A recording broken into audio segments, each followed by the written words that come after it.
ஜெபம் செய்வோம். எங்கள் அன்பின் பரலோக பிதாவே, கர்த்தராகிய இயேசு கிறிஸ்துவின் மூலமும் மண்டலே வருகிறோம். தந்தையாகிய தேவனே,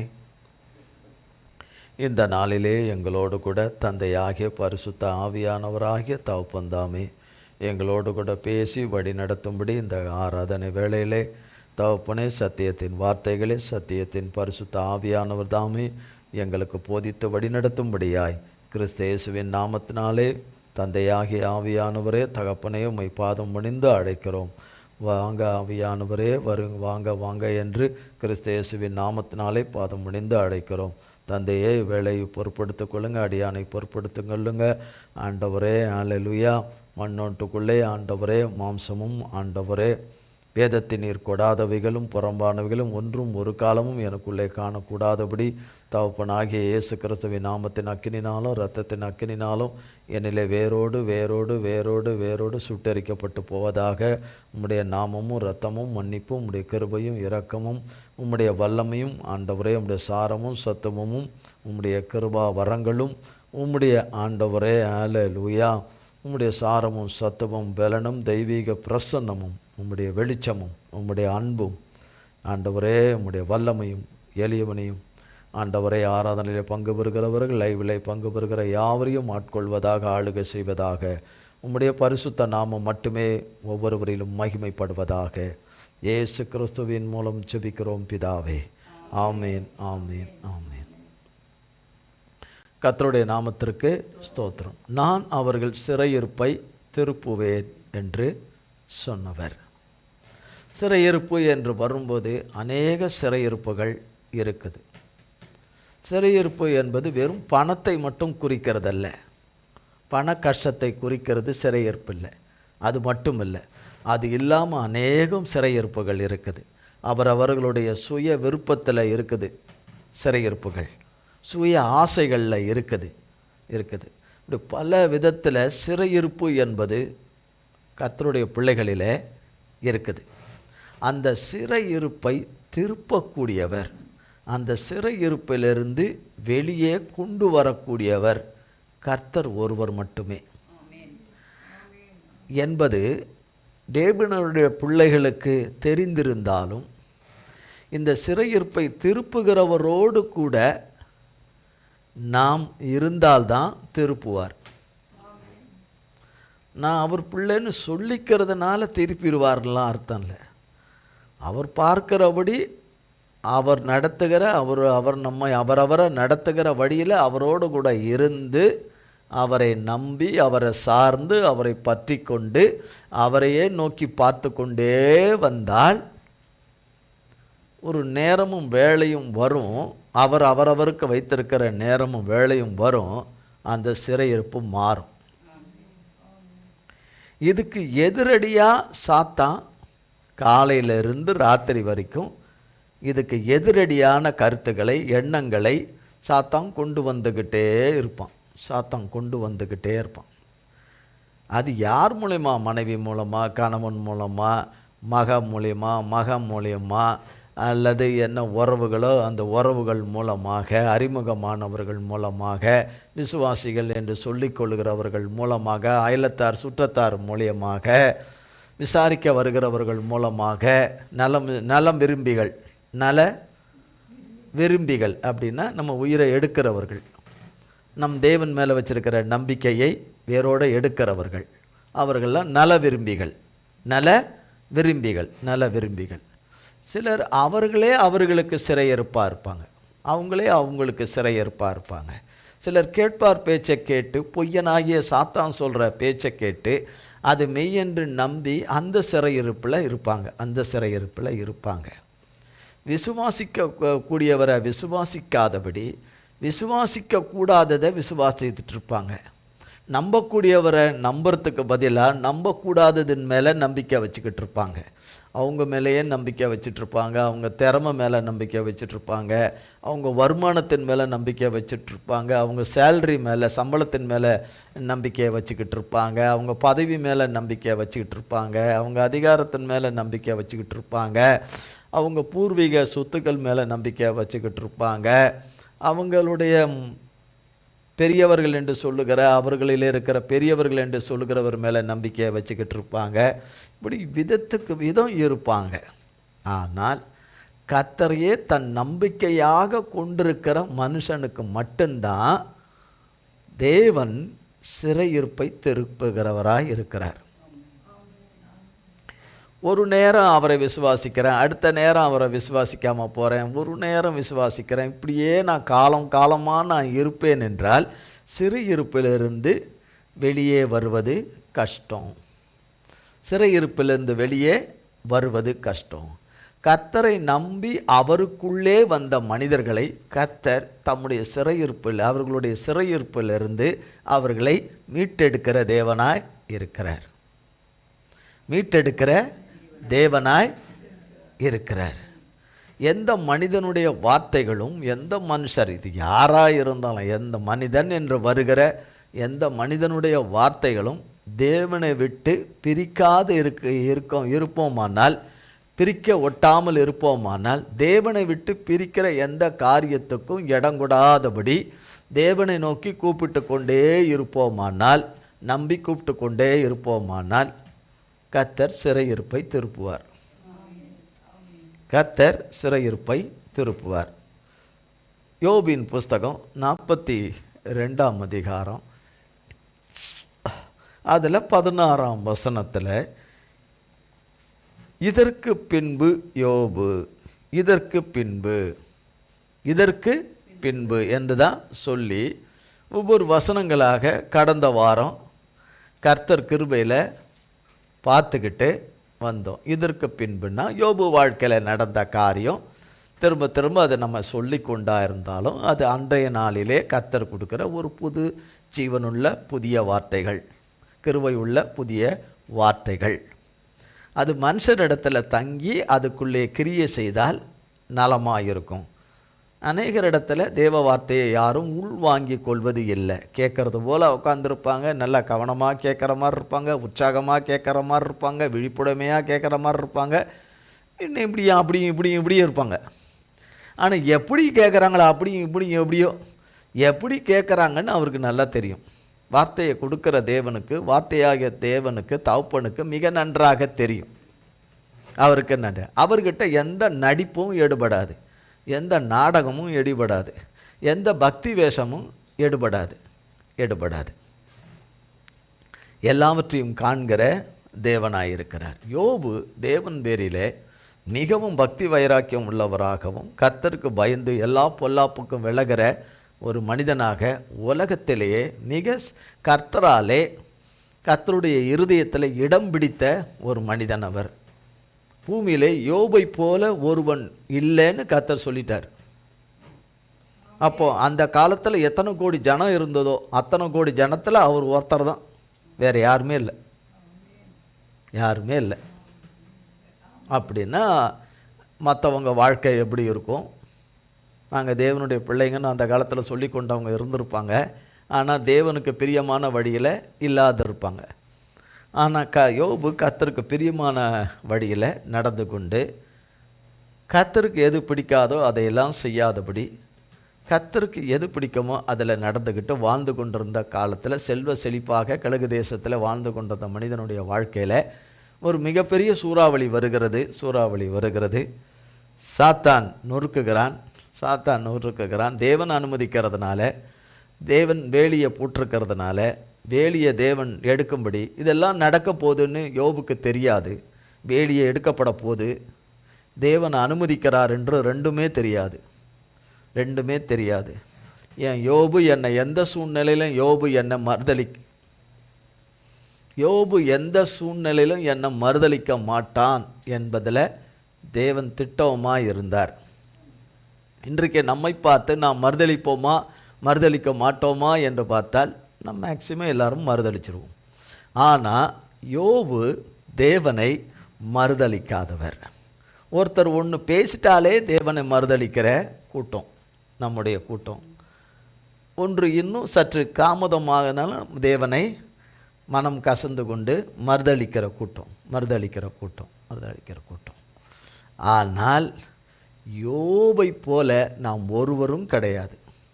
ஒருவரும் கிடையாது. அவருக்குள்ள தேவனுடைய தெய்வீகமான சுபாவம், தெய்வீகமான தன்மை, மாயமற்ற அந்த விசுவாசம், நம்பிக்கை தேவன் பேரில் இருக்கிறது. அநேகரிடத்தில் அது இல்லை. ஆனால் அன்றைய காலகட்டத்தில் யோபு எல்லா சூழ்நிலையிலும் கர்த்தரோடு இருந்த யோபு, தப்பு செய்யாத யோபு, பாவம் செய்யாத யோபு, மீறுதல் செய்யாத யோபு, கெட்ட வார்த்தைகளை பேசாத யோபு, மனுஷர் வார்த்தையை பேசி மற்றவருக்கு மனசை காயப்படுத்தாத யோபு, இப்படியெல்லாம் இருந்த அவருடைய வாழ்க்கையில் அவர் நினைத்து பார்க்காத ஒரு நேரம் வருகிறது. கான்வர்சேஷன், தேவனுக்கும் சாத்தானுக்கும் அங்கே சம்பாஷணைகள் போய் அங்கே ஒரு முடிவு எடுக்கப்பட்டு நீ யோபை சோதிக்கலாம் என்று அனுமதி கொடுத்த காரியங்கள், இந்த பரிவர்த்தனைகள், வார்த்தைகளின் பரிவர்த்தனைகள் எல்லாம் ஒன்றுமே தெரியாமல் பூமியிலே வாழ்ந்து கொண்டிருக்கிற யோபுக்கு தேவன் வேலியை எடுக்க போகிறார், அவன் ஜீவனை தவிர மற்றது எல்லாவற்றிலும் நீ கை வைக்கலாம் என்ற அளவுக்கு அனுமதி கொடுக்க போகிறார் என்பது யோபுக்கு தெரியாது. பிறகாலே அவர் ஒரே நேரத்தில் பிள்ளைகள் எல்லாரும் இறந்துட போகிறாங்க, சொத்து பத்துக்கள், அவருடைய சம்பாத்தியங்கள், அவருடைய ஐஸ்வர்யங்கள் எல்லாம் ஒரே நாளில் 24 மணி நேரமும் எல்லாமே போயிட போகுது. சரீரத்தில் இருக்கிற ஒட்டுமொத்த சுகம் எல்லாம் போயிட போகுது. ஒரு அடியில் வயிற்று வலிக்குது, கையில் கால் வலிக்குது, கை வலிக்குது, ஒரு புண்ணு ஆறலை, இதாவது இந்த நோக்காடாகுது, அந்த நோக்காடாகுது, இப்படியெல்லாம் நோக்காடுன்னு சொல்கிறாங்கல்ல. இந்த நோக்காடு, அந்த நோக்காடு, இந்த நோக்காடு, அது என்ன பாஷையத்தில் இந்த நோக்காடு அந்த நோக்காடுன்னு இப்படி நோவுது, அப்படி நோவுது, ஒன்று விட்டா ஒன்று நோவுது, ஒன்று வந்தால் ஒன்று மாற்றி நோவுது. ஐயா உவத்திரமாக இருக்குது. பேசாத நிம்மதியாக பரலோகத்துக்கு போயிட்டா நல்லாயிருக்கும் அப்படின்னு சொல்லி வருது. அப்படிலாம் போக முடியாது, பரலோகத்தில் இடம் கிடையாது. இங்கெல்லாம் சரியானதான் பரலோகத்தில் இடம் கிடைக்கிறதும் கிடைக்காதது அங்கே போனால் தான் தெரியும். அதனால் இங்கே பரலோக வார்த்தைகளே வராமல், பரலோக சுபாவமே உண்டாகாமல், பரலோக ஆராதனையே உண்டாகாமல், எதுவுமே உண்டாகாமல், எங்கள் பரலோக தேவனுடைய வார்த்தையை மற்றவர்களுக்கு சமாதானமாய் கொடுக்காம, இங்கே உருப்படியாக ஆராதிக்காமல் எங்கே போய் ஆராதிக்கிறது? அங்கே போய் எங்கே என்ட்ரி ஆகுறது? உள்ளே போய் என்ட்ரி ஆகுறது தானே. யார் வேணாலும் என்ட்ரி ஆகிடலாமா? நான் என்ட்ரி ஆக முடியாது அங்கே, அப்படிலாம் பண்ண முடியாது. நான் இவ்வளோ தூரம் ஏசப்பாவை சொல்லியிருக்கிறேன், அப்படி சொல்லியிருக்கிறேன், எப்படி சொல்லியிருக்கிறேன், எப்படி வாழ்ந்தேன்றது தான் கர்த்தர் பார்ப்பார். அவருக்குள்ளே நம்ம எப்படி பிதாவின் சித்தத்தின்படி எப்படி வாழ்ந்தோமோ அதன்படி பரலோகம் நமக்கு அவரால் நிச்சயிக்கப்படும், இல்லைன்னா கிடையாது. அப்போ யோபு எல்லாவற்றையும் அறிந்த யோபு, இதெல்லாம் வருது, இந்த சூறாவளிகள் உள்ளே நுழையுது, சூறாவளிகள் உள்ளே சாத்தான் வர்றான். ரொம்ப நாளாக காத்திருந்த அவனுக்கு தன்னுடைய கொடூரமான விருப்பங்களை எல்லாம் நிறைவேற்றுறான், அத்தனையும் நிறைவேற்றுறான். எல்லாம் அடித்து நொறுக்கினதும் இதுக்கு தான் சொல்லப்பட்டது. யோபு தன் பிறந்த நாளை சபித்து, நான் ஏன் பிறந்தேன், நான் பிறவாமல் இருந்தால் நலமாக இருக்கும், நான் கருவிலே நான் செத்திருந்தால் நலமாக இருக்கும், நான் உருவளைந்த பிண்டமாக நான் பிறந்திருந்தால் நலமாக இருக்கும் அப்படின்னு இல்லையா இருந்தால் தெரியும். இதெல்லாம் கடந்த முறை அதுக்கு முந்தின வாரமும் பார்த்தோம், கத்திருக்கிறவையில் பார்த்தோம். அப்போ எல்லாமே இருள் சூழ்ந்த நிலைமை, ஒருவர் முகத்தை பார்த்து கொள்ள முடியாத வாழ்க்கையில் அவளுக்கு அவ்வளோ பெரிய இழப்பில் இருக்கிறவருக்கு தேவன் மேலே எப்படி நம்பிக்கை வரும்? எப்படி நம்பிக்கை வரும்? ஆனால் அவருக்கு நம்பிக்கை இருந்துச்சு. அதை சும்மா உட்காந்துட்டு ஆமாம் அது இருந்துச்சு அப்படின்னா, அந்த மாதிரி நம்பிக்கையை நீங்களும் நானும் யாரும் வைக்க முடியாது. அவர் நம்ம போல பாடுள்ள ஒரு மனுஷன்தான், ஆனால் தேவ மனுஷன், தேவனாலே ஆளப்பட்டு கொண்டிருந்த, தேவனாலே நிறைஞ்சி, தேவனாலே காக்கப்பட்ட, வழிநடத்தப்பட்ட ஒரு மகன். அந்த மகன் அப்போ அப்படிப்பட்ட அந்த மகனுடைய வாழ்க்கையில் இவ்வளோ தூரம் நடக்கும்போது அவர் கேட்குறாரு, எனக்கு எங்கே நான் தப்பு பண்ணிட்டேன், எங்கே தவறிட்டேன், எங்கே மீறிட்டேன், எங்கே பாவம் செஞ்சிட்டேன், இல்லை குடும்பத்தில் யார் என்ன செஞ்சிட்டாங்க, இப்படி உள்ளே வந்துட்டே, தேவனுடைய கோபமும் சினமும் உள்ளே வந்துட்டே பயங்கரமான தாக்குதல் வந்துட்டே கொடூரமான அந்த சூறாவளிகள் அவரை போட்டு தூக்கி எடுத்துருச்சே. இதெல்லாம் குறித்து பார்த்தோம், கடந்த முறை பார்த்தோம். பிறகு யோபு 9ஆம் அதிகாரத்தில் வாசித்தோம். அவர் அப்படி புலம்பிக் கொண்டிருக்கும் போதே அவர் வாயில் கர்த்தர் ஒரு வார்த்தையை போட்டு, அந்த இருளிலே, அந்த மின்னல், இருளிலே வருகிற ஒரு மின்னல் அப்படி வந்து அப்படி தோன்றி அப்படி மறைஞ்சிரும். ஆனால் இவருக்கு கர்த்தர் கொடுக்குற அந்த மின்னல், இருளிலே வர்ற மின்னல் அப்படி தோன்றி மறைஞ்சிராதபடி அவருக்குள்ளே அவர் பலவீனம் பட்டு, அவர் மிகவும் பலவீனத்தில், சோர்விலும், நம்பிக்கையற்ற தன்மையில் போல காணப்பட்டாலும் அவர் நம்பிக்கை உடையவராய் இருந்து கொண்டிருக்கிற, புலம்பிக் கொண்டு அழுது கொண்டிருக்கிற சூழ்நிலையில் இந்த வார்த்தைகளை எல்லாம் கர்த்தர் அவருக்கு கொடுத்தார். நான் பார்க்குறேன், தேடுறேன், அவர் இல்லை. நான் அவரை தேடுறேன், எங்கே இருக்கிறாருன்னு தேடுறேன்.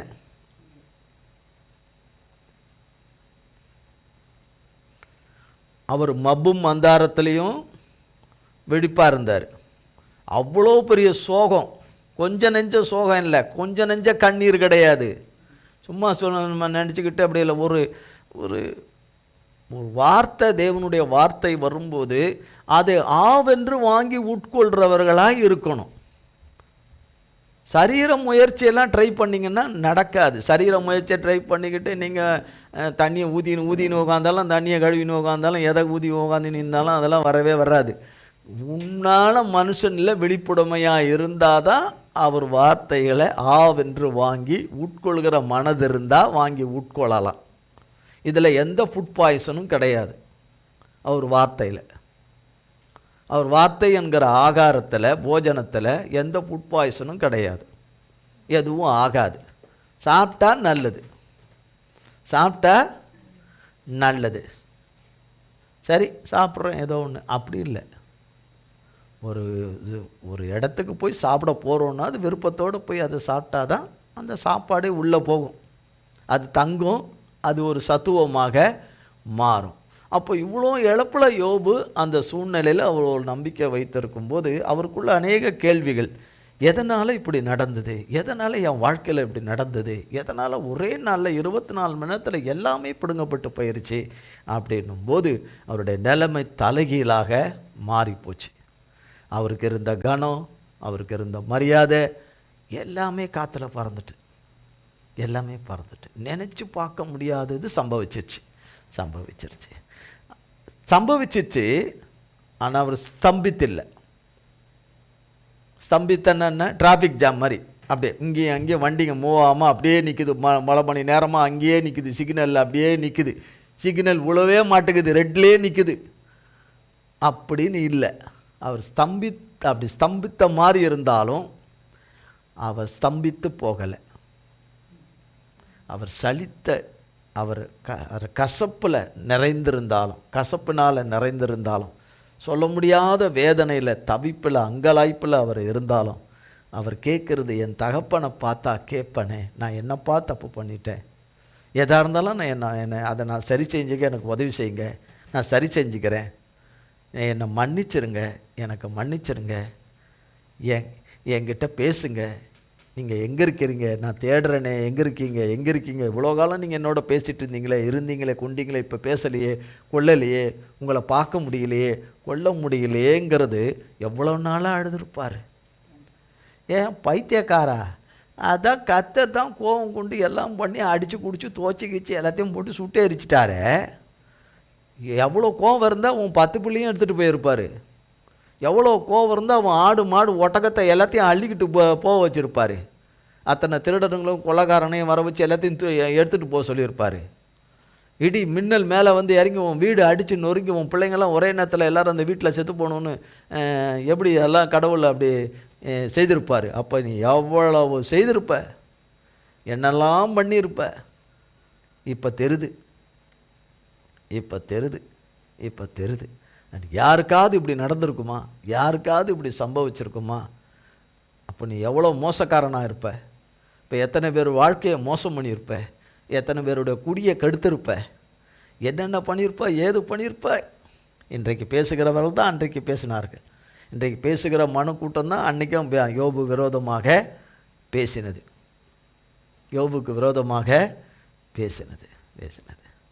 ஆனால் அவ்வளவு பேசினாலும் கர்த்தரை முறுமுறுக்கலை. நம்மளை போல முறுமுறுக்கலை. யாரை போல? நம்மளை போல முணுமுணுக்கலை. முணுமுணுமுணு முறுமுறுமுறு, முணுமுணுமுணு முறுமுறுமுறு, ரெண்டையும் பண்ணலை. செய்வார் நினைக்கிறேன், கர்த்தர் செய்வார் நினைக்கிறேன், கர்த்தர் செய்வார் நினைக்கிறேன். இப்படித்தான் நம்ம சொல்லுவோம். யோபுடைய விசுவாச அறிக்கையெல்லாம் அவைகளெல்லாம் தேவனை மிகவும் சந்தோஷப்படுத்தக்கூடியதாக இருந்தது. ஆனால் யோபு சந்தோஷமாக இல்லை. யோபுக்கு சந்தோஷத்துக்கே சமாதானத்துக்கும் அங்கே எந்த தொடர்பே இல்லை. அங்கே எல்லாமே போயிடுச்சு. சமாதானம், சந்தோஷம், மகிழ்ச்சி, ஆரோக்கியம், சுகம் எதுவுமே கிடையாது. ஒன்றுமே கிடையாது. தரைமட்டம், அத்தனையும் தரைமட்டம். இப்படிப்பட்ட சூழ்நிலையில் அண்ணே யோபு 19ஆம் அதிகாரம்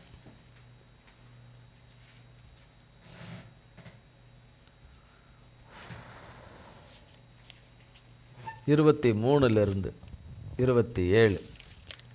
நான் இப்பொழுது சொல்லும் வார்த்தைகள் எழுதப்பட்டால் நலமாயிருக்கும்.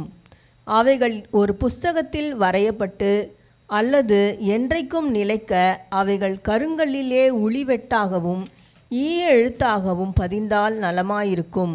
என் மீட்பர் உயிரோடு இருக்கிறார் என்றும் அவர் கடைசி நாளில் பூமியின் மேல் நிற்பார் என்றும் நான் அறிந்திருக்கிறேன். இந்த என் தோல் முதலானவை அழுகி போன பின்பு நான் என் மாம்சத்தில் இருந்து தேவனை பார்ப்பேன். அவரை நானே பார்ப்பேன், அந்நிய கண்கள் அல்ல, என் கண்களே அவரை காணும். இந்த வாஞ்சையால் என் உள்ளிந்திரியங்கள் எனக்குள் சோர்ந்து போகிறது. பாருங்க, 23 வசனம். இப்பொழுது சொல்லும் வார்த்தைகள் எழுதப்பட்டால் நலமாயிருக்கும். அவைகள் ஒரு புஸ்தகத்தில் வரையப்பட்டு அல்லது என்றென்றைக்கும் நிலைக்க அவைகள் கருங்கல்லிலே உளிவெட்டாகவும் ஈய எழுத்தாகவும் பதித்தால் நலமாயிருக்கும். இப்படி சொல்கிறார், பதித்தால் நலமாயிருக்கும் என்று சொல்லி. இப்படி சொல்கிற அவர் ஒரு வார்த்தை சொல்கிறார் 25, என் மீட்பர் உயிரோடு இருக்கிறார். நீங்களும் நானும் சொல்ல முடியுமா? என் மீட்பர் உயிரோடு கூட இருக்கிறார்னு இந்த சூழ்நிலையில் சொல்ல முடியுமா? எந்த சூழ்நிலையில்? கஷ்டம் இல்லை, மிகப்பெரிய இழப்பு, வார்த்தையில் சொல்ல முடியாத இழப்பு. யோபை போல ஒரு இழப்பை சந்திச்சிருக்கோமா? 10 பிள்ளையும் போயிடுச்சு, இருந்தது எல்லாம் போயிடுச்சு, ஒன்று விடாமல் போயிடுச்சு. சரீரத்தில் ஒரு சுகம் கிடையாது, வெறும் தோலும் எலும்பும் தான் இருக்குது. என்ன இருக்குது? நைட்டம் பகலை என்ன சொல்லுவோம்? எடுத்துக்குங்க. கால் கொஞ்சம் வலிச்சாலே, கை ஒரு 3 நாள் வலிச்சாலே எடுத்துக்குங்க. எதுக்கு எடுத்தாலும் எடுத்துக்குங்கன்னா எங்கே போகிறது? அப்படி சொல்ல ஒவ்வொருத்தரையா சரி வாங்க எல்லாரும் நரகத்துக்கு போங்க, அதுக்காக நமக்காக ரத்தம் சிந்தினார், தவப்பன் நம்மளை மன்னிச்சு ரத்தம் சிந்தினார், எல்லாரும் நரகத்துக்கு போங்கன்றதுக்கா? இல்லையே. அப்படி வாங்க எல்லாரும் நான் வந்துடுறேன்னா அவ்வளோ பேர் நரகத்துக்கு தான் போகணும், பரலோகத்துக்கு போக முடியாது. அப்போ என் மீட்பர் உயிரோடு கூட இருக்கிறார் என்று நான் அவரை பார்ப்பேன். அப்போ அந்த இருளில் அந்த மின்னல் வருது. இப்படி சொல்லிட்டு அப்படி சொல்கிறாரு, என் மீட்பர் உயிரோடு கூட இருக்கிறார், என் மீட்பர் உயிரோடு கூட இருக்கிறார், என் மீட்பர் உயிரோடு கூட இருக்கிறார் என்று ஒரு அற்புதமான வார்த்தையை, விவரிக்க முடியாத வார்த்தையை யோபு வாயில் சொல்கிறார்.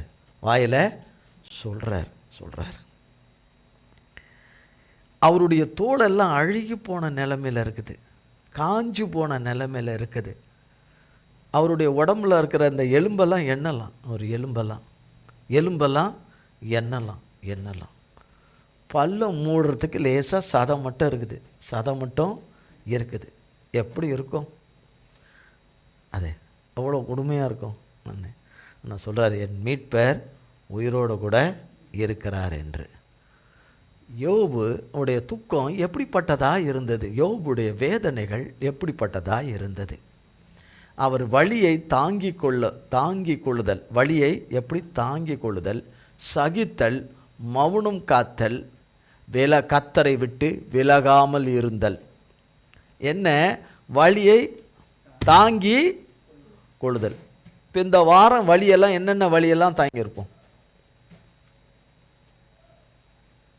என்ன உயிரோட தானே இருந்தோம். இந்த வாரம் வழியை ஒவ்வொருத்தரும் எப்படி தாங்கியிருப்போம்? யோபு மாதிரி தாங்கியிருப்போமா? யோபு மாதிரி சந்திச்சோமா? ஒன்றுமே சந்திக்க யாரோ இடித்த மாதிரி தெரியுது, ஆண்டவரே நான் நொறுங்கிட்டேனேன்னு. இப்படி தான் என்னன்னு, யாரோ இடித்த மாதிரி தெரியுதே, நான் இடித்த மாதிரி தெரியுதே, ஆண்டவரே நான் நொறுங்கிட்டேனப்பா. நீ இப்போ அது கேட்கலையா?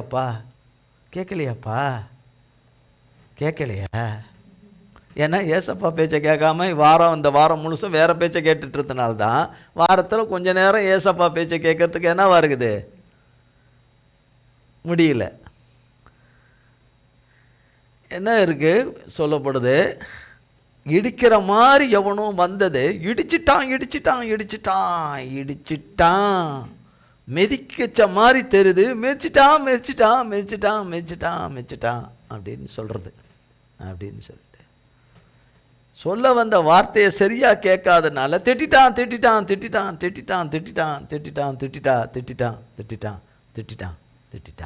தாங்க முடியலையே, கேட்டுட்டான் தாங்க முடியலையே. கேட்கத்தான் செய்வான் சாத்தான்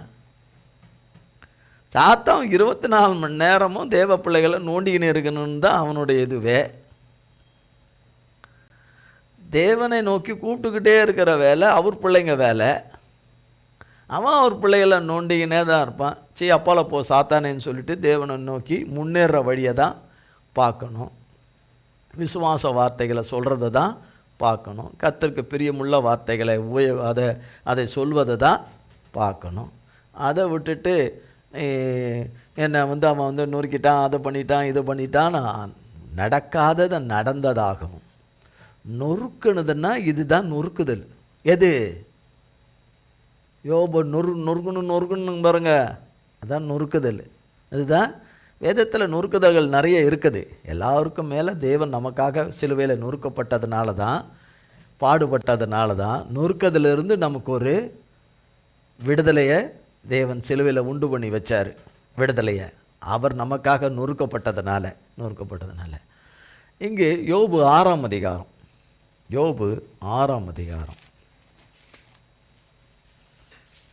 வலியை தாங்கிக் கொள்ளுதல், சகித்தல், மௌனம் காத்தல், கத்தரை விட்டு விலகாமல் இருந்தல். பாருங்க, யோபு 6ஆம் அதிகாரம் 1, 2, 3. யோபு பிரதியுத்தரமாக, என் சஞ்சலம் நிற்கப்பட்டு என் நிர்பந்தம் எல்லாம் தராசிலே வைக்கப்பட்டால் நலமாயிருக்கும். அப்பொழுது அது கடற்கரை மணலை பார்க்கிலும் பாரமாயிருக்கும்.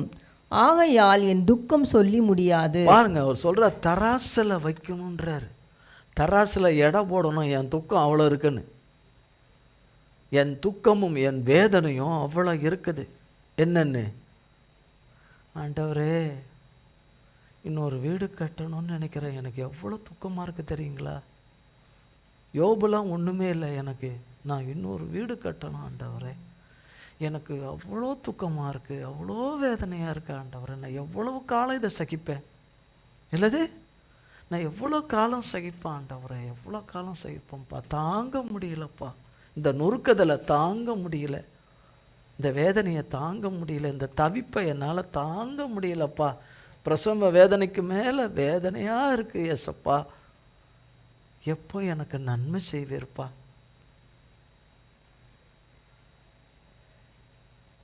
இதுதான் அநேகருடைய துக்கம்.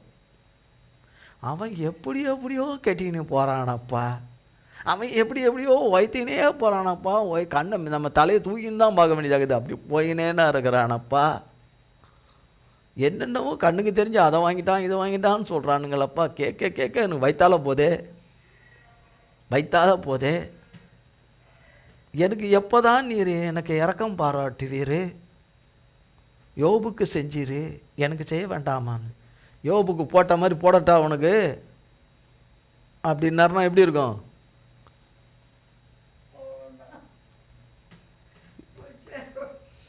யோபு மாதிரி இருந்தால் தானே அனுமதிப்பார். யோபு மாதிரி இல்லாதவங்களுக்கு எதுக்கு அனுமதிக்கணும்? எதுக்கு அது அனுமதிக்கணும்? அவங்களே அனுமதிக்குவாங்களே. தவப்பன் ஏன் அனுமதிக்கணும்? அவங்களே அவங்களுக்கு அனுமதிச்சுக்குவாங்களே. அப்புறம் எதுக்கு தவப்பன் அனுமதிக்கணும்? தவப்பன் அனுமதிக்கணும். அப்போ அதுதான் இந்த துக்கம் எப்படிப்பட்டது அப்படின்னு. இந்த துக்கம் எப்படிப்பட்டது? கர்த்தராகிய தேவன் நம்முடைய துக்கங்களையும் நம்மளுடைய பாடுகளையும் நம்மளுடைய அக்கிரமங்களையும் சிலுவையில் சுமந்து தீர்த்தார். ஆனால் அதுக்கு முன்னாடி, கிறிஸ்து வருவதற்கு முன்னாடி நடந்த சம்பவம் இது. நடந்த சம்பவம். அப்போ சொல்கிறாரு, சஞ்சலம் நிறுத்தப்பட்டு என் நிர்பந்தம் எல்லாம் தராசிலே வைக்கப்பட்டால் நலமாக இருக்கும். அது என்ன சொல்கிறாரு? கடற்கரை மணலை விட அதிகம்ன்றார் வேதனை, பாடு, உபத்திரவம், சரீர பாடு, இழப்பு. எதனால் எனக்கு தெரிந்தால் நலமாக இருக்கும். அது அந்த இடத்துல தான் யோபு கதறாரு. எதனால் இப்படி உள்ளே வந்தான் சாத்தான்? புயல் மாதிரி வீசிட்டான், வீசி அள்ளி எடுத்துகிட்டு போயிட்டான். எப்படி நீங்கள் இதை பார்த்துக்கிட்டு சும்மா இருந்தீங்க? இதை பார்த்துக்கிட்டு எப்படி தடுக்காமல் இருந்தீங்க? இது எப்படி நீங்கள் அனுமதிச்சிங்க? சொல்லுங்க, நான் உங்ககிட்ட அதுக்கு மன்னிப்பு கேட்குறேன். சொல்லுங்க. அதுதான் அவர் கேட்டார். எப்போ எனக்கு இந்த பிள்ளைங்களை திரும்ப கொடுப்பீங்க? எனக்கு திரும்ப இந்த ஒட்டகங்களெல்லாம் எனக்கு எப்போ திரும்ப கொடுப்பீங்க? அப்படின்லாம் கொடுப்பீங்களா? இப்படி கொடுப்பீங்க? அப்படி கொடுப்பீங்களா? இப்படி கொடுப்பீங்களான்லாம் கேட்கல. அடுத்தது யோபு 10ஆம் அதிகாரம்.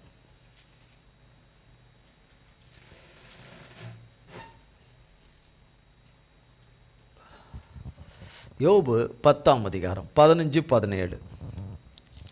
நான் துன்மார்க்கனாயிருந்தால் எனக்கு ஐயோ, நான் நீதிமானாயிருந்தாலும் என் தலையை நான் எடுக்க மாட்டேன். அவமானத்தால் நிரப்பப்பட்டேன். நீர் என் சிறுமையை பார்த்தருளும், அது அதிகரிக்கிறது. 17. நீர் உம்முடைய சாட்சிகளை எனக்கு விரோதமாய் இரட்டிக்க பண்ணுகிறீர். என்மேல் உம்முடைய கோபத்தை அதிகரிக்க பண்ணுகிறீர். போராட்டத்தின் மேல் போராட்டம் அதிகரிக்கிறது. அங்கே என்ன முதல்ல சொல்லப்பட்டது? 6ஆம் அதிகாரம். சஞ்சலம், என் துக்கம், என் சஞ்சலமும் துக்கமும் தராசில் வைக்கணும். மணலத்தனையை விட அதிகம். அவ்வளோ பாரம், அவ்வளோ மன அழுத்தம், அவ்வளோ பாரம். எதுவுமே அழுத்துகிறவனை வர வச்சு அழுத்து சொல்கிறாங்களே, கொஞ்சம் தலையை அமுக்கி விடு, கொஞ்சம் தலையை பிடிச்சி விடு சொல்ல மாட்டாங்களே. கையை பிடிச்சி விடு, காலை பிடிச்சி விடுலாம் சொல்லுவாங்கல்ல. இதெல்லாம் நடக்கும். பூமியில் நடக்குதில்ல அது மாதிரிலாம். நமக்கு தலையை அமுக்கணும்லாம் நடக்குதில்ல. அந்த மாதிரி தலைக்குள்ளே என்னவோ பண்ணுது, தலையை ஏதோ இழுக்குது கொள்ளுதுன்னா அது எது? தேவனா செய்வார் அந்த வேலையை? அப்போ அதுலேருந்தே அது எது இழுக்குது? எதுக்கு இழுக்குது? எதுக்கு இழுக்குது? அந்த கேள்வியும் கேட்கணும்ல. அடிக்கிறது இருக்கட்டும், எதுக்கு இழுக்குது? எதுக்கு இழுக்குது? தலையை இருத்துது, அமுக்குது, இழுக்குது. அந்த அனுபவம்லாம் இல்லையா உங்களுக்கு? அது எப்படி இல்லாமல் இல்லை? அதை அடுக்க போய் தானே இப்படி இருக்கிறது. என்ன போட்டு அழுத்தது, இழுக்குது இல்லையா? ரெண்டாவது, தேவன் பேசாமலே தேவன் பேசுகிறாருன்னு சொல்கிறது, தேவன் உணர்த்தாமலே உணர்த்துறாருன்னு சொல்கிறது. தேவன் இடைப்பட்டு தேவன் ஆளுகை செய்தால் அவருக்கு பிரியமுள்ளவர்களாக நடப்போம். பேசுவோம், நடப்போம். தெரியாமல் பேசிட்டா மன்னிப்பு கேட்டு அதை நம்ம விட்டு அகன்று போகும்படி அவரிடத்துல வேண்டிக் கொள்வோம். அப்போ என்னை இழுக்குதுன்னு சொல்லும்போது எனக்குள்ளே அது இருக்குது. அது எனக்குள்ளே இருந்து என்னை வேதனைப்படுத்துது, என்னை குத்துது, என்னை பீறுது. அதை நான் விரட்டாமல் வச்சுக்கிட்டு அதுக்கு சோறை போட்டுக்கிட்டு அது விரும்புகிறதெல்லாம் நான் கேட்டுக்கிட்டு இருக்கிறது சோறு போடுற மாதிரி கேட்டுக்கிட்டு உட்காந்துக்கிட்டு இருக்கிறது. அதனுடைய விருப்பத்தை நான் நிறைவேற்றிக்கிட்டு உட்காந்துட்டு இருந்தால் அது நம்மளை போட்டு இழுத்துக்கினே தான் இருக்கும். நான் சொல்கிறத கேளு, நான் சொல்கிறத கேட்டுக்கிட்டே இரு, நான் சொல்கிறதுல ஈடுபட்டுக்கிட்டு நான் சொல்கிறபடி நேரத்தை வீணாக்கிக்கிட்டே இரு, நீராக்கிட்டு இரு, உன் கடமையை செய்யாதபடி நீ வீணாக்கிக்கிட்டே இரு. பாரு பாரு பாரு பாரு பாரு பாரு பாரு பாரு, இந்த லைட் அப்படியே தான் இருக்குது, பாரு பாரு இந்த சோஃபா அப்படியே தான் இருக்குது, பாரு பாரு இந்த தரை அப்படியே தான் இருக்குது, பாரு பாரு மேற்கூரை அப்படியே தான் இருக்குது, பாரு பாரு பாரு பின்னாடி அப்படியே தான் இருக்குது, முன்னாடியும் அப்படியே தான் இருக்குது, பின்ன அப்படியே தான் இருக்கும். அப்புறம் ஒரு காலம் வரும்போது மாறும்.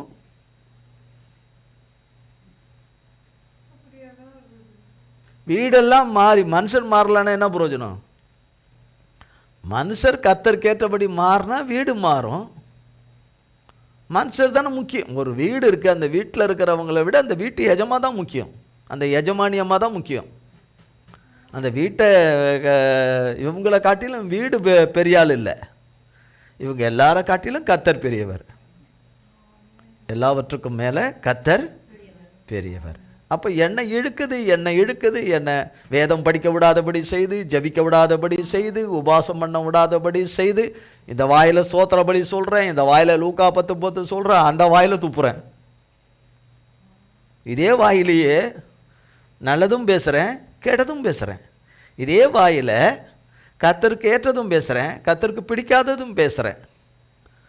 இப்போ ஒரு தண்ணி வருது ஊற்றில், நல்ல தண்ணி வந்தால் நல்ல தண்ணி வர்ற தண்ணியில் நல்ல ஊற்றில் நல்ல தண்ணி வரும், கெட்ட ஊற்றில் என்ன வரும்? கெட்ட தண்ணி தான் வரும். ஒரே வாயில் நல்ல தண்ணியும் கெட்ட தண்ணியும் வந்தால் அது எந்த ஆவி? தெரிஞ்சுக்கணும்ல. அப்போ தெரிஞ்சு அதை என்ன செய்யணும்? மாற்றணும்ல. மாற்றணும்ல அப்படின்னு. அவன் என்னை கவனிக்க விட மாட்டேங்கிறான், அவரை ஆராதிக்க விட மாட்டேங்கிறான், அவரோட இருந்து செலவு செய்ய விட, அவனையே சொல்லின்னு இருந்த அவர் நாமத்தை சொன்னாதானே அவன் ஓடுவான், அவன் ஓடுவான். இந்த மாதிரி அவர் இவரை போல ஒரு துக்கத்திலையும் வேதனையிலும் பாடல இருந்தால் எங்கேருந்து எழும்புறது?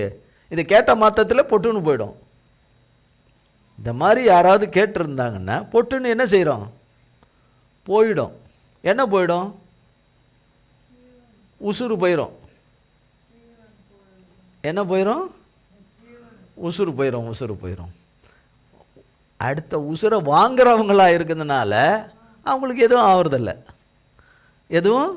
ஆவறதில்லை. யோபுடைய நிலைமைகள் வேற. அவர் சொல்றார் 15ஆம் வசனத்தில், நான் வாசிக்கிறேன் ஏற்கனவே, நான் துன்மார்க்கனாய் இருந்தால் எனக்கு ஐயோ, நான் நீதிமானாய் இருந்தாலும் என் தலையை நான் எடுக்க மாட்டேன். இப்போ சொல்றார், அவமானத்தால் நிரப்பப்பட்டேன். எதனால் நிரப்பப்பட்டேன்? அப்போ அவருக்கு வலி எவ்வளோ இருக்கும்? துக்கத்தின் மேலே துக்கம், துக்கத்தின் மேலே துக்கம், சஞ்சலம் வருத்தம் அவ்வளோத்தால் நிறைஞ்சிருக்கிறாரு. ஆனால் வாயிலிருந்து தேவனுக்கு விரோதமான வார்த்தைகள் ஒன்று கூட அவர் வாயிலிருந்து வர்றதில்லை. அவர் வாயிலிருந்து என்ன வர்றதில்லை? அவர் ஒன்றும் தேவதூதன் இல்லை, தேவனுடைய மகன். அவமானத்தால் நிரப்பப்பட்டேன், என் சிறுமையை பார்த்தருளும், அது அதிகரிக்கிறது. அதாவது கூடிக்கிட்டே போகுது. இவ்வளோ இழந்திருக்கிறேன், ஆனால் துக்கத்தின் மேலே துக்கமும் பாடுகளும் வேதனையும் என்னவாயிட்டு இருக்குது? அதிகமாக. அதாவது குறைஞ்ச பாடே இல்லை. என்ன பாடு இல்லை? குறைஞ்ச பாடே இல்லை, அதிகமாகிட்டு இருக்கு. இதை கேட்டாதானே இதில் எனக்கு என்ன சொல்ல வராருன்னு தெரியும். அப்பன்னா முதல்ல ஸ்கூல்லலாம் எப்படி இருந்திருப்போம்? படிக்கிற பள்ளிக்கூடத்தில் என்ன எப்படி இருந்திருப்போம்? ரொம்ப சூப்பராக இருந்திருப்போம். நம்ம சொல்லிக்குவோம், மெச்சுக்குவோம், நான் அப்படி இருந்தேன், இப்படி இருந்தேன்னு சொல்லிக்கலாம். அப்போ அந்த காலத்தை பார்த்தவருக்கு தான் தெரியும், கர்த்தருக்கு தான் தெரியும். பாருங்க 17ஆம் வசனம் பாருங்க, என் மேல் உம்முடைய கோபத்தை அதிகரிக்க பண்ணுகிறீர், போராட்டத்தின் மேல் போராட்டம் அதிகமாக இருக்குது. போராட்டத்தின் மேல் போராட்டம் அதிகமாக இருக்கிறது சொல்லிட்டு அந்த யோபு 7ஆம் அதிகாரத்தில் ஒரு வார்த்தையை சொல்கிறார். இருளில் மின்னலை போல ஒரு வார்த்தையை சொல்கிறார். 7ஆம் அதிகாரம் 1ஆம் வசனம், பூமியிலே போராட மனுஷனுக்கு குறிக்கப்பட்ட காலம் உண்டல்லவோ, அவன் நாட்கள் ஒரு கூலிக்காரன் நாட்களைப் போல் இருக்கிறதல்லவோ. பாருங்க, பூமியிலே போராட மனுஷனுக்கு குறிக்கப்பட்ட காலம் உண்டல்லவோ. அதான் வார், போர், யுத்தம் உண்டல்லவோ. குறிக்கப்பட்ட காலம், இவ்வளவு காலம் ஒரு போராட்ட காலம். அப்புறம் என்ன காலம்? விடுதலையின் காலம். என்ன காலம்? விடுதலையின் காலம். எனக்குள்ளேயும் விடுதலை, எனக்குள்ளவர்களுக்கும் விடுதலை. விடுதலை, எனக்கு உண்டானவைகளிலிருந்தும் விடுதலை. அதுதான் சிறையிருப்பை திருப்புகிறது, சிறையிருப்பை திருப்புகிற காரியம். யோபு 12ஆம் அதிகாரம் 1-4. யோபு பிரதியுத்தரமாக, என் சிநேகிதரால் நான் நிந்திக்கப்பட்டு தேவனை நோக்கி பிரார்த்திப்பேன், அவர் எனக்கு மறு உத்தரவு அருளுவார். உத்தமனாகிய நீதிமான் பரியாசம் பண்ணப்படுகிறான். பாருங்க, என் சிநேகிதரால் நான் நிந்திக்கப்பட்டுக்கிட்டே இருக்கிறான், திட்டிக்கினே இருக்கிறானுங்க. எனக்கு ஆறுதல் சொல்ல வந்துட்டு என் 3 நண்பர்களும் ஆறுதல் சொல்ல வரேன்னு சொல்லிட்டு, இந்த நிலைமையை பார்த்துட்டு ஆறுதல் சொல்ல வரேன், என்னை தேத்துறேன்னு சொல்லிட்டு என்னை குத்தி கழிக்கிறானுங்க. முதல்ல ஆறுதல் சொல்கிற மாதிரி இருந்தானுங்க, கொஞ்ச நாள் இருந்தானுங்க, 1 வாரம் கூடவே இருந்தானுங்க. இருந்துக்கிட்டு என் கண்ணீரை துடைக்கிற மாதிரியும் என் காயத்தை ஆத்துற மாதிரியும் பேசுகிற மாதிரி வந்தானுங்க. அதுக்கப்புறம் உனக்கு இந்த மாதிரி நடந்திருக்குன்னா அப்போ எந்த மாதிரி இருந்திருப்ப நீ? மனுஷ பார்வைக்கு மறைச்சி தேவனுக்கு கண்ணுக்கு தெரியும். அதனால் நீ என்னென்னலாம் பண்ணியிருப்பேன்றது அதனுடைய இதுதான் இப்போ கண்ணு முன்னாடி பார்க்கறது. உனக்கு வந்திருக்கிற அந்த வீழ்ச்சி, உனக்கு வந்திருக்கிற அந்த அழிவு, உனக்கு வந்திருக்கிற அந்த பெருத்த சேதாரம், இதையெல்லாம் வச்சு பார்க்கும்போது நீ எப்பேற்பட்ட பொல்லாதவனாக இருந்திருப்ப, தேவனுக்கு விரோதமான பொல்லாங்கை நீ செய்திருப்பாய் என்று சொல்லி. அப்போ இங்கே சொல்லப்படுது இந்த இடத்துல 12ஆம் அதிகாரத்தில், என் சிநேகிதரால் நிந்திக்கப்படுறேன். அங்கே சொன்னார், துக்கம், என் சஞ்சலம், என் வருத்தம் எத்தனை கொடுமையாக இருக்குதுன்னு, எத்தனை கொடுமையாக இருக்குது அப்படின்னு சொல்லிட்டு, போராட்டம் எத்தனை கொடியதாய் அவமானத்தினால நிரப்பப்பட்டேன்றார். இங்கே சொல்கிறாங்க நிந்திக்கப்படுறேன். குத்தி கழிக்கிறானுங்க மனுஷனுங்க, வார்த்தையால் குத்து. என்னது? ஒரு குண்டு ஊசி எடுத்துகிட்டு வருவோம், ஒரு குண்டூசி எடுத்துகிட்டு வரேன், சாயங்காலம் எடுத்துகிட்டு வரேன், ஒரு குத்தலாம். சின்ன குண்டு ஊசி தான். அதுக்கப்புறம் அடுத்த சைஸ் உள்ள ஒரு குண்டு ஊசி எடுத்துகிட்டு வரோம், அது ஒரு குத்துவோம். அதுக்கு அடுத்தது கோணி தைக்கிற ஊசி இருக்குல்ல, அது எடுத்துகிட்டு வருவோம், அதில் ஒரு குத்துவோம். அப்படியே ஒன்றுன்னா அப்படி குத்திக்கிட்டே வருவோம், மேலே இருந்து கீழே வரைக்கும் அக்கு பஞ்சர் மாதிரி குத்திக்கிட்டே வருவோம். எப்படி இருக்கும்? அதுக்கப்புறம் அப்படியே கீறுவோம், அப்படியே ஒன்றுன்னா அதை வச்சு கீறுவோம். தேங்காய் பத்தை போடுறாங்க இல்லையா, அந்த மாதிரி இப்படியே கீறுவோம், கோடு போட்டுவோம். எப்படி இருக்கும்?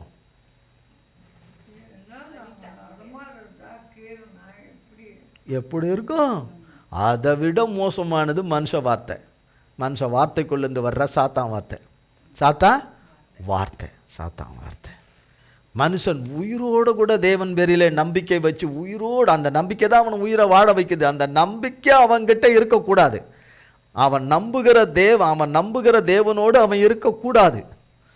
நம்புகிற தேவனோடு அவன் தொடர்பில் இருக்கக்கூடாது. நிலைமை எப்படியா இருந்தாலும் அவன் தேவனோடு கூட இருக்கிறானே, அப்படி இருக்கக்கூடாது.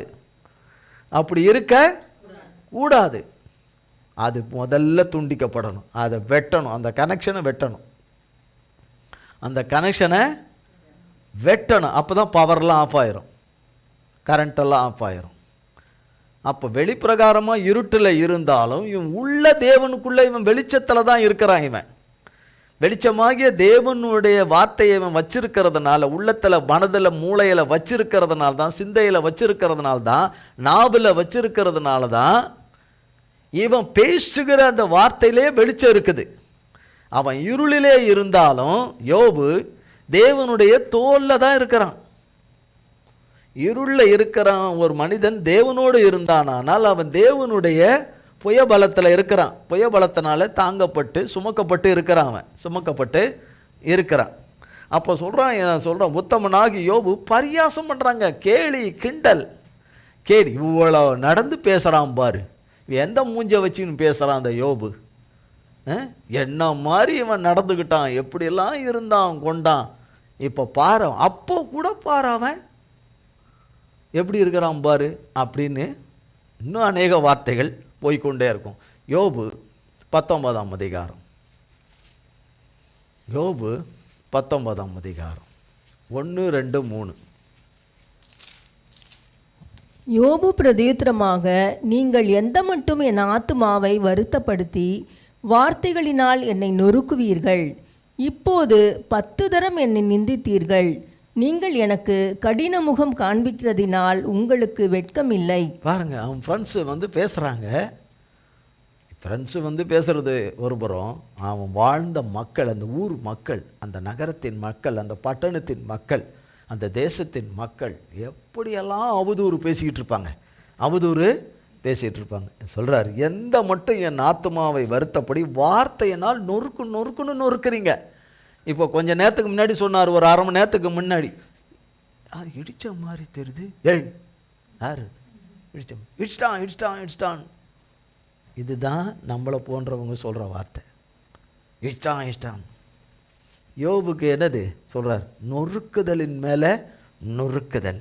அப்படி நம்ம இருக்கிறோமான்னு பார்த்துக்கணும். ஒருவரை ஒருவர் நொறுக்குறோமா, ஒருவரை ஊசி குத்துறது மாதிரி வார்த்தையாலும் பார்வையாலும் சிந்தனையாலும் எண்ணங்களினாலும் நடக்கையாலும் கிரியையினாலும் ஏதோ ஒன்று கேள்விப்பட்ட உடனே இன்னும் இப்படியே இருக்கிறிய மந்தி மாதிரி புத்தி கட்ட மாதிரி, மற்றவங்களாம் சுதாரிச்சிட்டாங்க, நீ என்ன சுதாரிக்கலை, நீ அப்படி இருக்கிற இப்படி இருக்கிற, உனக்கு என்ன மக்கு, நீ இன்னும் பிழைக்க தெரியாதது, அது தெரியாதது, பேச தெரியாதது, உனக்கு அது தெரியல, நான் அதனால தான் நீ எல்லாம் கேட்டுக்கிட்டு வர, இல்லைன்னா நீ இந்நேரம் நீ கேட்க வேண்டியதை கேட்டேன்னா அது வேற மாதிரி இருந்திருக்கும், அப்படி இருந்திருக்கும், இது இருந்திருக்கும் அப்படின்னு, நான் கேள்விப்பட்டது வேற, நீ சொல்கிறது வேற, இதெல்லாம் கேட்டு வாங்குற யாருமே சாத்தானால ஆளப்படுகிறவங்க தான் அர்த்தம்.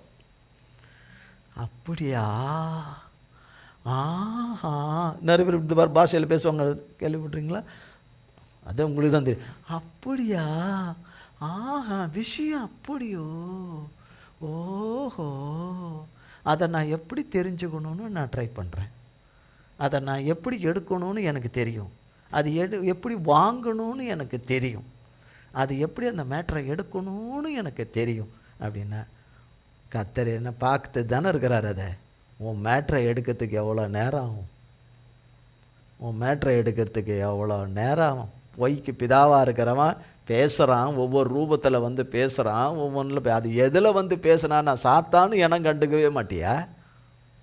சாத்தான்னு நீ இனம் கண்டுக்காம நீ ஆஹா ஊன்றியானா நீ யாரப்போ? நான் தேவனுடைய பிள்ளைன்னு வெளியில் சொல்கிறேன், ஆனால் தேவன் பார்க்குற விதத்தில் யார் பிள்ளையாக இருக்கிறேன்? சாத்தா மகளாக இருக்கிறேனே, சாத்தா மகனாக இருக்கிறேனே.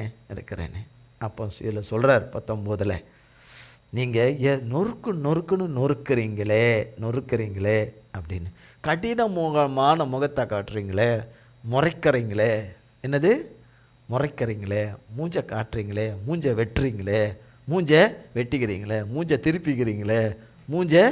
திருப்பிங்கிறீங்களே என்று சொல்லிட்டு விதவிதமான தோற்றத்தை நீங்கள் கொடுக்குறீங்களே, விதமான தோற்றத்தை கொடுக்குறீங்களே. கையை கட்டிக்கிட்டு 10 அடிக்கு அப்படி நிற்கிற ஆளுங்க நீங்கள், அல்லது 100 அடிக்கு அந்த பக்கம் நிற்கிற ஆளுங்க, நிலைமை தலைகீழான உடனே எப்படி துணிகரம் கொண்டு பேசுகிறீங்க, கொள்றீங்க, குற்றம் சாட்டுறீங்க அப்படின்னு சொல்லி.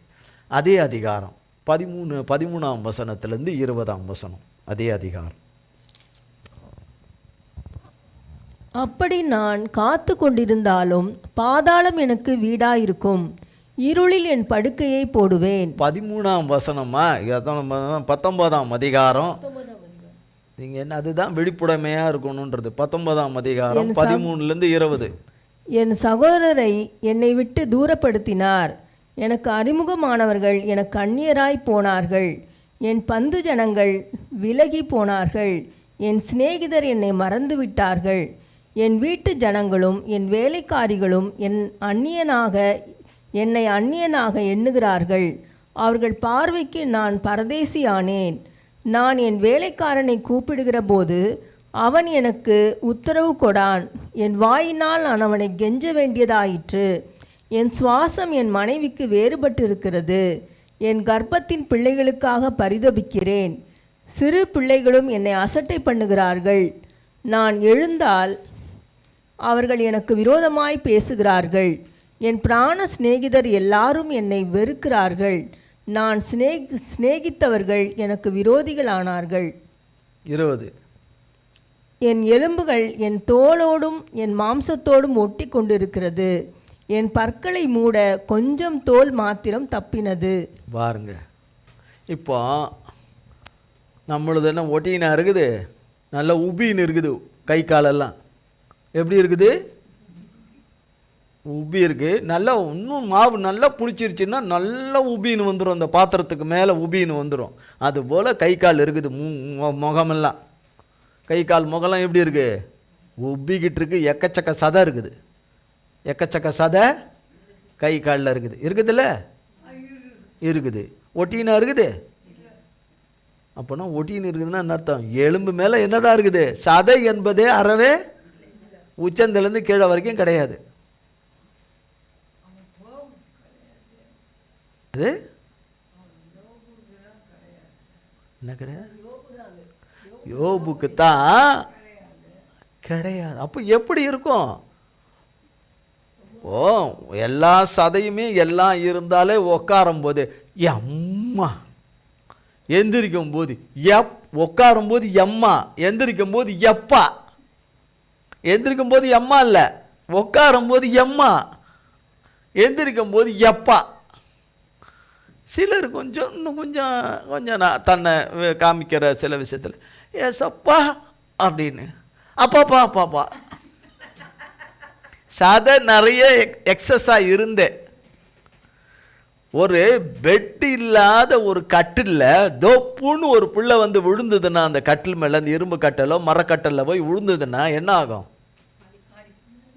டங்குன்னு எங்கே எப்படி எந்த விதத்தில் அடிபடுதோ அந்த விதத்தில் அது அழுவும். அது அடிப்பட்டதுனால. இப்போ புசு புசுன்னு பெட்டு நல்லா 12 இன்ச்சு உயரத்தில் நல்ல விலை உயர்ந்த ஒரு பெட் இருக்குது. அதில் போய் பிள்ளை வந்து உழுது என்ன ஆகும்? ஜாலியாக விழும். உழுந்து உழுந்து திருப்பியும் போய் அது மேலே போய் விழும். எது மேலே? பெட்டு மேலே. அந்த மாதிரி எல்லாம் வசதியாக அந்த கட்டில் வெறுமனே இருந்தால் எப்படி இருக்குமோ அந்த மாதிரி அவர் உட்காந்தா அவருக்கு எப்படி இருக்கும்? இது எப்படி இருக்கு, அது எப்படி இருக்கு? அவர் உட்கார்ந்தா எந்திரிக்க முடியல. அதுதான் கேலிவா நான் சொல்றாரு. என் பந்து ஜனங்கள் என்னை விட்டு விலகிட்டாங்க, என் உறவினர்கள் என்னை விட்டு போயிட்டாங்க. எல்லாரும் எதை பார்த்தாங்க? அவரோடு இருந்த தேவனை அவங்க பார்க்கல. ஒருத்தரும், அவர் மனைவி உள்பட யாருமே அதை பார்க்கல. இன்னைக்கும் அதே மனு குலம்தான், அதே பார்வை தான். எதை பார்க்கல? யோபோடு இருந்த தேவன் யோபை இந்த மாதிரி ஒரு அற்புதமான மனிதராக மாற்றின தேவன், அவர் வாழ்க்கையை மாற்றி அவர் வாழ்க்கை முறையை தேவ முறையை கொண்டு வந்து, தேவனுடைய நடைமுறைகளை கொண்டு வந்து, தேவ கல்ச்சரலை கொண்டு வந்து, தேவ நாகரிகத்தை கொண்டு வந்து, தேவ பண்பாடுகளை அவருக்குள்ளே கொண்டு வந்து, பண்புள்ள குணத்தை கொடுத்து, நல்ல உதாரத்துவமான குணத்தை கொடுத்து, தயால குணத்தை கொடுத்து, கரிசன இருதயத்தை கொடுத்து, அன்பு பாராட்டுகிற இருதயத்தை கொடுத்து, மன்னிக்கிற இருதயத்தை கொடுத்து, அரவணைக்கிற இருதயத்தை கொடுத்து, நல்ல தாராளமாக உதவி செய்கிற இருதயத்தை கொடுத்து, ஆற்றுகிற தேற்றுகிற தைரியப்படுத்துகிற பலப்படுத்துகிற வார்த்தை, அவருடைய வார்த்தைகள் அந்த யோபுக்குள்ளே கொடுத்து, யோபு அதை அப்படியே தனக்குன்னு வச்சுக்காம அதை மற்றவங்களுக்கும் அதை அப்படியே கொடுத்து உதாரத்துவமாக இருந்த அந்த மகன் தன் குடும்பத்துக்கும் தன் பந்து ஜனங்களுக்கும் தன் சிநேகிதர்களுக்கும் உறவினர்களுக்கும் அவர்கிட்ட வேலை செய்கிறவர்களுக்கும் தேவனுடைய அன்பையும் பரிவையும் பாசத்தை காட்டினவர், கர்த்தருடைய அன்பையே கொடுத்தவர். இது எல்லாம் தேவனால யோபு பெற்றுக்கொண்டார். தேவனோடு அந்த தொடர்பில் இருக்கிறதுனால அந்த சாரமும் சத்துமும் அவருக்குள்ளே வந்துச்சு. தேவனுடைய வெளிச்சத்தில் நடந்தார். அந்த வெளிச்சத்தின் தேவனையை தான் அவங்களுக்கு பிரதிபலித்தார். ஆனால் யோபுக்கு இந்த எல்லா சீரும் சிறப்புக்கும் எல்லாவற்றுக்கும் காரணமாக இருக்கிறவர் கர்த்தர் என்பதை யோபுக்குள்ள இருக்கிற கர்த்தரை பார்க்கல, யோபை மட்டும்தான் பார்த்தாங்க. யோபு மட்டும்தான் யோபுக்கு கொடுக்கப்பட்டிருக்கிற அந்த சொத்து பத்து இடம் தோட்டம் துறவு ஆடு மாடு ஒட்டகம் செல்வம் பொருள் என்னென்ன இருக்கோ ஐஸ்வர்யம் என்னெல்லாம் இருக்கோ அதைத்தான் பார்த்தாங்க. எதை தான் பார்த்தாங்க? அதை தான் பார்த்தாங்க, அதை தான் நேசித்தாங்க. அதை நிமித்தமாக யோபுக்கு மரியாதை கொடுத்தாங்க. டவலை இடுப்பில் கட்டிட்டு, ஐயா சொல்லுங்க ஐயா, நீங்கள் கூப்பிட்டீங்க கவனிக்கல ஐயா, என்ன ஐயா நீங்கள் கூப்பிட்டீங்க, நீங்கன்னா எனக்கு உயிர், நீங்கன்னா எனக்கு என்னது, உங்களுக்கு ஒன்றுண்டா நான் எள்ளு மாதிரி எகிரிடுவேன், உங்களுக்கு ஒன்றுண்டா நான் என்னமா ஆயிடுவேன், எள்ளு மாதிரி எகிரிடுவேன். உங்களுக்கு ஒன்றுன்னா பார்த்துக்கிட்டு சும்மா இருக்க மாட்டேன். ஐயா அப்பா அப்படிலாம் கூப்பிடுவாங்கள்ல, அவர் கூப்பிட்ருப்பாங்க ஐயா அப்பா, இது ரெண்டு தான் மெயினாக கூப்பிட்ருப்பாங்க. ஐயா அப்பா, ஐயா அப்பா, ஐயா அப்பா. நீங்கள் எங்களுக்கு அப்பா, நீங்கள் எங்கள் வீட்டில் எல்லாருக்கும் விட நீங்கள் தான் பெரியவங்க, உங்களை தான் நாங்கள் உயர்த்தி வச்சுருக்குறோம். வேறு இடம் உங்களுக்குன்னு ஒரு தனி இடம் வச்சுருக்குறோம். அது என்ன இடம்னு அப்போ தான் தெரிஞ்சுது யோபுக்கு அது என்ன இடம்னு. உங்களை குறித்து நாங்கள் எண்ணி இருக்கிற இடம் வேறு இடம். என்ன இடம்? வேறு இடம். யாருக்கும் கிடையாது, உங்களுக்கு தான். உங்களை குறித்து யாராவது அது பேசுனாங்க மரியாதை குறைவா, உங்களை யாராவது மரியாதை குறைவா நடத்திட்டாங்க, உங்களை யாராவது அப்படி இது பண்ணிட்டாங்கன்னா இன்றைக்கும் அதே ஜனம்தான், அதே மக்கள் தான், அதே தேவ பிள்ளைகள் என்று சொல்லுகிறவர்கள் தான் அத்தனை பேரும். அப்போ அவர் சொல்கிறார், வரிசையாக சொல்கிறாரு, நான் வேலைக்காரனை கெஞ்ச வேண்டியதாக இருக்குது. வேலைக்காரி எப்படி ஓடி கூப்பிட்றாரு சொன்னோன்னா அடித்து புரண்டுக்கிட்டு வந்து நிற்கணும். அந்த காலத்துலலாம் கிட்ட வந்து பேச முடியாது, பெரியவங்க முன்னாடியே கிட்ட அந்த காலத்தில் பேச முடியாது. ஒரு 100 வருஷத்துக்கு முன்னாடியே இந்த பழக்க வழக்கம் இருக்குது. 100 வருடங்களுக்கு முன்பே வீட்டில் உள்ள பெரியவங்க முன்னாடி மற்றவங்க யாரும் வந்து வீட்டு மனுஷரே கிட்ட வந்து பேச முடியாது. அப்படி தள்ளி இருந்து தான் பேசணும். ஒரு கதவு ஓரமாக நின்று பேசணும், வாசல் பக்கமாக நின்று பேசணும். பக்கத்தில் சேரை போட்டோம்னா மிதிச்சிருவாங்க, வச்சு ஒரே மிதிச்சு எடுத்துருவாங்க. உள்ளே கூட்டு போய் தனியாக கூட்டு போய் மாடு கட்டிருக்கிற இடத்துல கூட்டு போய் ஆடு கட்டிருக்கிற இடத்துல வச்சு கும்பிடுவாங்க. அண்ணே இதெல்லாம் 5400 ஆண்டுகளுக்கு முன்பு உள்ளது. யாரும் அப்படி கிட்ட விட அவர் மனைவி தான் கிட்ட வந்திருப்பாங்க, அவர் பிள்ளைங்க வேணால் கிட்ட வந்திருக்கலாம் அதிகபட்சம். எனக்கு நான் கேள்விப்பட்ட சில இடங்களில் பழகின இடத்துல சொல்லுவாங்க பிள்ளைகளே வரக்கூடாதுன்னு. பிள்ளைகளே வரமாட்டாங்களாம், பிள்ளைங்களே கிட்ட வரமாட்டாங்களாம் அப்பா முன்னாடி. அவ்வளோ தைரியமாக மனைவி மட்டும் தான் கிட்ட வருவாங்களாம், வேறு யாரும் கிட்ட வர முடியாதுன்னு. அப்போனா அது அவர் இருந்த கத்தர் வச்சிருக்கிற ரேஞ்சில், அவர் இருந்த அந்த கத்தர் கொடுத்துருக்கிற அந்தஸ்தில் கனத்தில் அவர் இருந்திருப்பார். அந்த பெருமையிலையும் கெப்பிலையும் ஆணவத்திலையும் அகம்பாவத்திலையும் யோபு கிடையாது. அப்படி இல்லைன்னா என் யோபை போல ஒருவன் உண்டோன்னு கத்தர் சொல்வாரா? அவ்வளவு சாட்சி பெற்றவரை அவருக்கு தேவன் கொடுத்த அந்த உலகத்தில் அழிஞ்சு போகிற ஐஸ்வர்யத்தை மட்டும்தான் ஒரு மனைவி உள்பட எல்லாரும் பார்த்தாங்க.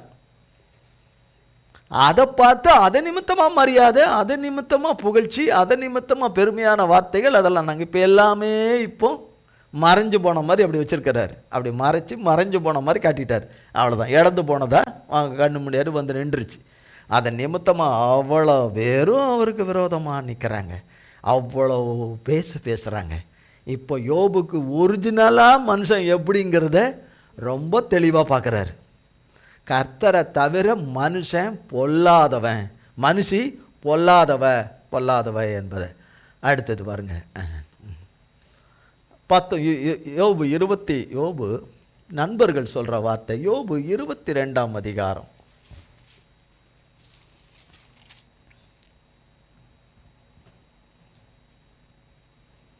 யோபு 22 1-11. அப்பொழுது தேமானியனான எலிப்பாஸ் பிரதியுத்தரமாக, ஒரு மனுஷன் விவேகியாயிருந்து தனக்குத்தான் பிரயோஜனமாயிருக்கிறதினால் தேவனுக்கு பிரயோஜனமாயிருப்பானோ?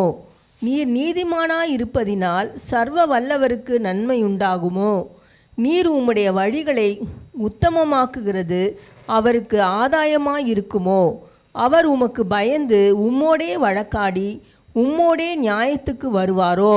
உம்முடைய பொல்லாப்பு பெரியதும் உம்முடைய அக்கிரமங்கள் முடிவில்லாதவைகளுமாய் இருக்கிறதல்லவோ? முகாந்திரம் இல்லாமல் உம்முடைய சகோதரர் கையில் அடகு வாங்கி ஏழைகளின் வஸ்திரங்களை பறித்து கொண்டீர். பாருங்க, இது என்ன தொடர்ந்து போனீங்கன்னா திருப்பி மறுபடியும் பழைய நிலைக்கு வந்துடுவீங்க. அதனால தான் டக்குன்னு இடையில நிறுத்துறது. 3 நண்பர்களில் ஒரு நண்பன் சொல்கிறார், எலிப்பாஸ் என்பவன், தோமானேன் ஆகிய எலிப்பாஸ் சொல்கிறார். அப்படி கத்தரை பற்றி அப்படியே சொல்லிட்டு வர்றார். 5ஆம் வசனத்தை சொல்கிறாரு, உம்முடைய பொல்லாப்பு பெருசு. என்னது? உம்முடைய பொல்லாப்பு பெருசு, உம்முடைய அக்கிரமங்கள் முடிவில்லாதது. உம்முடைய அக்கிரமம் கொஞ்சம் நெஞ்சம் கிடையாது, அதுக்கு முடிவே கிடையாது. அவ்வளோ அக்கிரமம், அவ்வளோ பொல்லாப்பு. முகாந்திரம் இல்லாமல் உம்முடைய சகோதரர்கள் கையிலெல்லாம் நீர் என்ன பண்ணிட்டேரே? வாங்கிட்டேரு. என்ன பண்ணிட்டேரு? அடகு வாங்கி ஏழைகளுடைய வஸ்திரத்தெல்லாம் பறிச்சிட்டேரு. இவர் போய் பார்த்துட்டு வந்த மாதிரி. யாரு? இந்த தோமானி என் ஃப்ரெண்டு. இவனுங்க எந்த வகையில் ஃப்ரெண்டு? யோபு பெரிய பணக்காரங்கிறதுல ஃப்ரெண்டு. யோபுக்கிட்ட எக்கச்சக்கமாக இருக்குது. என்ன இருக்குது? மண், செங்கல், சிமெண்ட்டு, பைப்பு, இதெல்லாம் நிறைய இருக்குது. என்ன இருக்கு? இன்றைக்கி எது ராக்கெட் வேகத்தில் போதோ அவர்கிட்ட அதுக்கு அளவு கடந்துருக்குது. இன்றைக்கி எது ராக்கெட்டில் போகுது? ராக்கெட் வேகத்தில். ராக்கெட்டு போகிற ராக்கெட்டை யார் தேடுறா? ராக்கெட் வேகத்தில் ஒன்று போகுது. அது அவர்கிட்ட எக்கச்சக்கமாக இருந்தது. அதனால் பிடிப்பு. அவன் என் நண்பன் சொன்னால் எல்லாருக்கும் பெருமையாக இருக்கும். அவருக்கே நீ நண்பனா? பரவாயில்லையே. பெரிய இடமே உனக்கு நண்பனா? பரவாயில்லையே. கிழக்கு தேசத்திலே அவ்வளோ பெரிய ஆள் அவர். அவர் பேரை கேட்டாலே எல்லாருக்கும் தெரியும். அவருக்கு நீ சிநேகிதன்னா சாதாரணம் இல்லை. அப்போனா உனக்கு அவ்வளோ வாய்ஸ் இருக்கும் அப்படின்னு. அவர் பேரை சொன்னால் எனக்கு பெருமை, அதனால் எனக்கு ஆதாயம், லாபம் என்ற அடிப்படையில் இருந்த ஃப்ரெண்ட்ஷிப். அதில் இருந்த ஃப்ரெண்ட்ஷிப். 6ஆம் வசனம் பாருங்கள். 7ஆம் வசனம். விடாய்த்தவனுக்கு தாகத்துக்கு தண்ணீர் கொடாமலும் பசித்தவனுக்கு போஜனம் கொடாமலும் போனீர். தாகத்துக்கு தண்ணி கேட்டாங்க உன் வீட்டில், தண்ணி கொடுக்கல. நீ என்ன கொடுக்கல? தண்ணி கொடுக்கல. அவர் தொட்டி தொட்டியாக கட்டி வச்சிருக்கிறார், ஊரே தண்ணி குடிக்கிற மாதிரி. என்னது?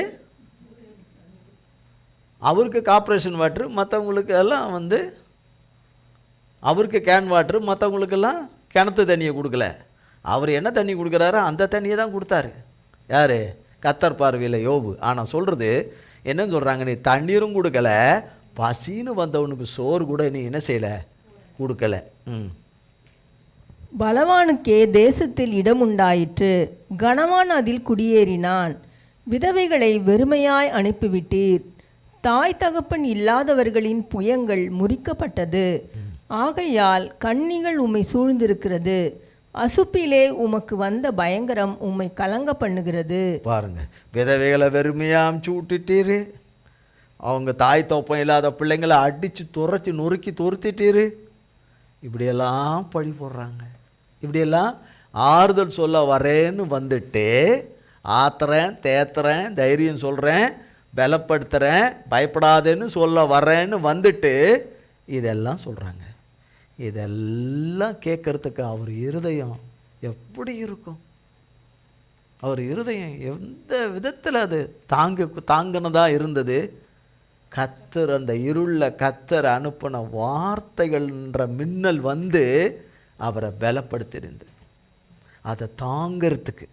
இதில் ஒன்று கூட இங்கே கிடையாது. எதுவுமே அது எதுவுமே இல்லாமல் அவருக்கு வந்த சுகவீனம் மோசமான சுகவீனம், தாங்க முடியாத சுகவீனம். இப்போ நீங்கள் ஓட்டை வச்சு சொரிஞ்சிங்கன்னா இருக்கீங்க.